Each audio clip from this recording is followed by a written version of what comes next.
بسم الله الرحمن الرحیم. عزتمندو وفاقی مذهب امور مفتی عبدالشکور صاحب هغه یو بیان کړی دی، نو د هغې خلاف مخالفینو یو आवाज راوچت کړی دی چې مفتی صاحب وایي چې زه د مدرسو سره امداد نشم کولی او زه د مسلمانانو سره نشم کولی او د غیر مسلمو سره دا امداد کوي، نو دا طریقه د مفتی صاحب غلطه ده او دا بیان د مفتی صاحب غلط دی. یو کس مشهور کس دی چې زه د هغې نوم ناخلم، هغې هم د مفتی صاحب خلاف یو خبر ماته داسې وکړه. نو بهرحال تاسو د مفتی صاحب دا وضاحتي کلیپ واورئ، بیا د دې نه پس ستاسو سره یو څو خبرې کوم. بسم اللہ الرحمن الرحیم.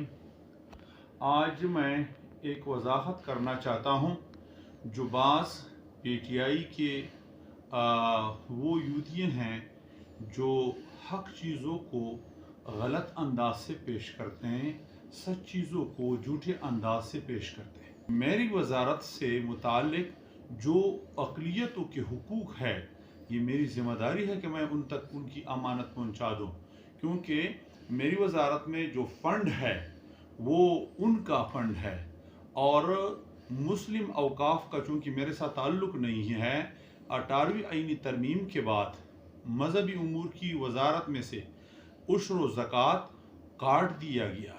عزتمندو تاسو د مفتی صاحب دا وضاحتي کلیپ واورېدلو چې هغې وضاحت کړی دی چې زما د عهدې سره چې د کم فنډ او د مال تعلق دی نو دا د اقلیتونو دی، او کم چې د مسلمانانو اوقاف دی دې زما سره تعلق نشته دی، نو زه د غیر مسلمو حق او د دغه اقلیتونو حق چې کم دی هغه ځکه چې کم دی زه بل چاله نشم ورکولی، زه په مدرسو یا په جماعتونو یا چې کم دی د مسلمانانو په یو کار کې نشم لګولی، ځکه دا د هغوی حق دی.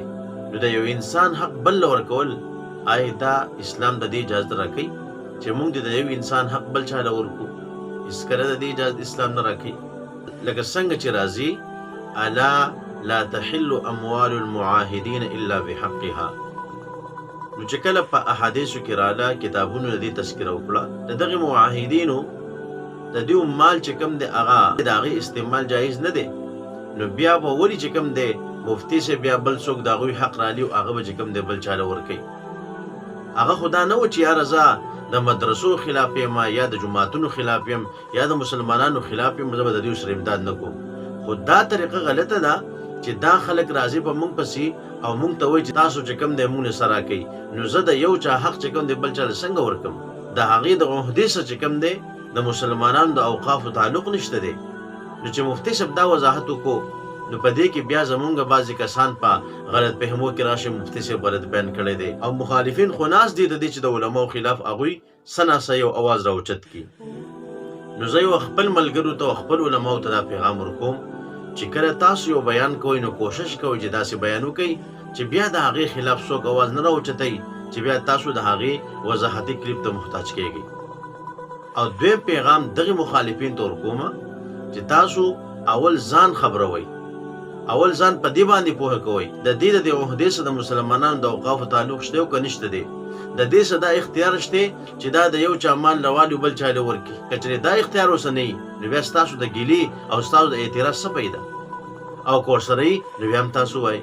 خو صرف د علماو دشمنان او د علماو سره نفرت لرونکي دغه خلک به همیشه د علماو خلاف اواز اوچتوي، خو انشاءالله چې څومره زمونږ په بدن کې سایي موږ به د علماو دفاع کوو.